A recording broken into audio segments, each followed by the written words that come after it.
सौरभ जी, इस मसले पे पर्यावरण, ये साफ हवा साफ पानी के मुद्दे पर अगर हम चीफ जस्टिस के रवैये को देखें, सुप्रीम कोर्ट के रवैये को देखें, दिल्ली हाई कोर्ट के रवैये को देखें, कोर्ट का जो रवैया है वो चौंकाने वाला है। इस पे आपकी मैं टिप्पणी चाहूंगा। देखिए, जो सुप्रीम कोर्ट का रोल है, सुप्रीम कोर्ट से सोल्यूशन इसका नहीं आ सकता।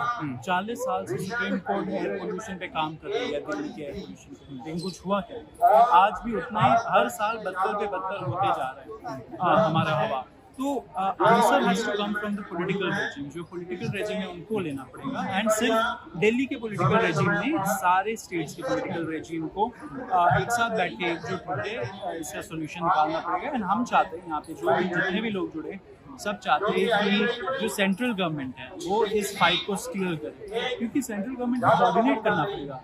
हमारे एनवायरनमेंट, जो यूनियन एनवायरनमेंट मिनिस्टर है वो पता नहीं कहाँ पे है, यूनियन हेल्थ मिनिस्टर पता नहीं कहाँ पे है। अभी चुनाव खत्म हुआ, शायद अभी वापस आके काम करें इस चीज़ पे। तो हम चाहते हैं कि एक होलिस्टिकली इस पे एक प्रॉब्लम हो, क्योंकि ये प्रॉब्लम सबको हो रहा है। ये पॉलिटिकल पार्टीज का मुद्दा तो है नहीं, कोई एक पॉलिटिकल पार्टी को तो हम लोग ब्लेम कर नहीं रहे।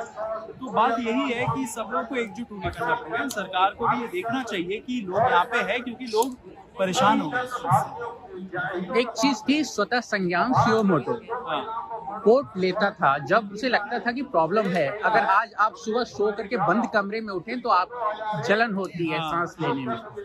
आपको नहीं लगता कि क्या कोर्ट को इस पर स्वतः संज्ञान लेना चाहिए था, नोटिस जारी करना चाहिए था कि आप मेजर स्टेप्स उठाएं? एयर पोल्यूशन का मैटर तो ऑलरेडी चल ही रहा है, लेकिन अभी जो हियरिंग हुआ उसमें भी कुछ कोर्ट से इफेक्टिव मेजर तो आए नहीं। या तो कोर्ट को सुनना बंद कर देना चाहिए and let it all B for the political regime.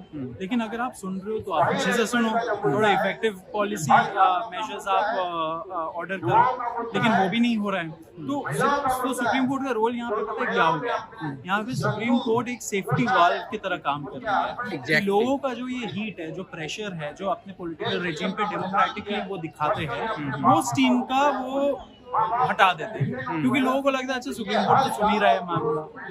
तो the court has to be very of doing having such. मतलब हमने देखा है कि बहुत सारे मुद्दे हैं जिनमें लोग कहते हैं कोर्ट चले जाओ, कोर्ट चले जाओ, और वहां जाकर के हम देखते हैं कि लटकाए रखते हैं। SIR का मामला है, वोट चोरी का मामला है, एक बार सब जुडिस मामला हो जाता है तो कुछ होता नहीं। ये जो बदलाव आया है कोर्ट के बिहेवियर में, आप इसका पहले भी देखते हैं या अभी? पहले भी ऐसे ही होता था, अभी ज्यादा दिख रहा है क्योंकि सोशल मीडिया पे लोग ज्यादा बात करते हैं, लाइव रिपोर्टिंग होती है कोर्ट से, तो ये सब है मामला, तो लोगों को ज्यादा दिख रहा है। लेकिन हमेशा से यही चीज है, क्योंकि जो MC मेहता वाला केस है, जो एयर पोल्यूशन अपनी सुनवाई चल रही है, वो 40 साल से चल रही है वो मैटर। आपको पता है 40 साल से चल रही है, तो क्या हुआ? कुछ हुआ नहीं। तो the court should either stop, let it be for the political regime, हाथ खड़े कर ले, या अगर आप कर रहे हो तो फिर अच्छे से करो। एज ए यंग जनरेशन आपकी क्या डिमांड है, क्या होना चाहिए? सबसे पहले तो आप सही AQI नंबर्स दीजिए, ठीक है?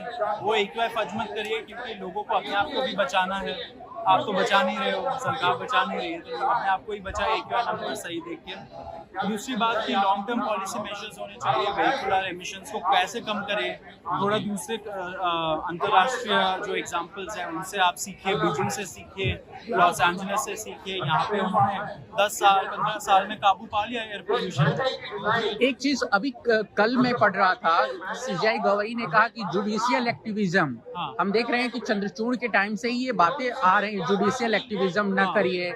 ये कहीं जुडिशियल एक्टिविज्म शुरू हो गया था इमरजेंसी के राइट बाद, जब PIL का जमाना आया, तो जुडिशियल एक्टिविज्म वहां से शुरू हुआ, एंड अभी भी आप देख रहे हो कि। लेकिन ये अब देखिए, पोस्ट 2014 जब ये रिजीम आई है, तो चीफ जस्टिस कहने लगे हैं कि ऐसा मत करिए, आप लोग ध्यान रखिए कहीं एडवेंचर न हो जाए। क्या ये एक ताकीद है कि कोर्ट को उतना ही करना है जितने से सत्ता खुश रहे?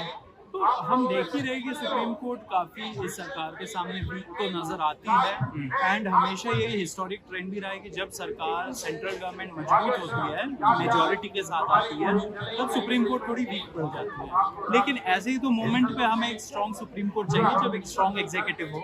और यही सुप्रीम कोर्ट कहता है कि कॉन्स्टिट्यूशन सुप्रीम है। कॉन्स्टिट्यूशन ने जिंदगी दुनिया भर का उनको पावर दे रखा है। हमारा जो सुप्रीम कोर्ट है इंडिया का, वो पूरी दुनिया का सबसे पावरफुल सुप्रीम कोर्ट कोर्ट है, क्योंकि वो कोई भी मामला सुन सकते हैं। बिल्कुल। कुछ कंट्रीज के सुप्रीम कोर्ट कॉन्स्टिट्यूशनल मैटर सुन सकते हैं सिर्फ, लेकिन यहाँ पे रोड का, डिवोर्स का, फलाना ढिमकाना जो भी है under the sky they can hear all the matters if they want and they have all the powers to do complete justice. लेकिन तब भी आप देख रहे हो कि वो कुछ नहीं कर पा रहे। हमें थोड़े से और मुझे लगता है एक्टिविस्ट जजेस चाहिए सुप्रीम कोर्ट।